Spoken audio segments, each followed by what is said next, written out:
இப்ப யாராவது ஒருத்தங்க, இப்ப கணவர் ஒருத்தங்க இறந்துட்டாங்கன்னு வச்சுக்கலாம். அவங்க ரொம்ப வீக்கா இருப்பாங்களா இல்லையா, பலவீனமான மனநிலையில் இருப்பாங்க.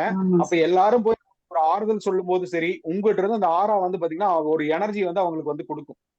இது அந்த நல்ல விஷயத்துக்கு மட்டும் கிடையாது, கெட்ட விஷயத்துக்கு மட்டும் கிடையாது, எல்லா இடத்துலயுமே அந்த ஆறா வந்து பாத்தீங்கன்னா நீக்க மரம் நினைஞ்சிருக்கு. இப்ப யாராவது ஒருத்தங்க நோயாளிக்கு இருக்காங்கன்னு வச்சுக்கோங்க, நோயாளி இருக்காங்கன்னா அவங்களுக்கு போயிட்டு ஒரு ஃப்ரூட் வாங்கிட்டு போய் கொடுக்குறீங்களா இல்லையா, வாங்க நல்லா இருக்கியா என்ன ஏது அப்படிங்கிற மாதிரி.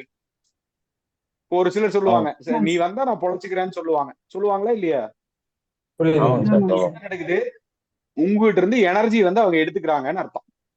இப்ப நீங்களே ஒரு நோயாளியா இருக்கீங்க, இன்னொரு நோயாளி போய் படுத்திருக்காருன்னா நீங்க போய் பார்க்க போவீங்களா? பார்க்க மாட்டேன் சார். ம்? பார்க்க ஏன் போக மாட்டேன். மாட்டீங்க? இன்ஃபெக்ஷன் போக ஆயிரும்னு மாட்டீங்க. சொல்லுவாங்க. அது இன்ஃபெக்ஷன் ஆயிரும் அப்படின்ற மாதிரி சொல்லுவாங்க. சோ அது எனர்ஜியா கூட நம்ம புரியுதுங்களா? எடுத்துக்கலாம். அதனால ஆமா, நீங்க நல்ல மண்ணையில் இருக்கும்போது மட்டும்தான் நீங்க அவரை போய் பாக்குறீங்க.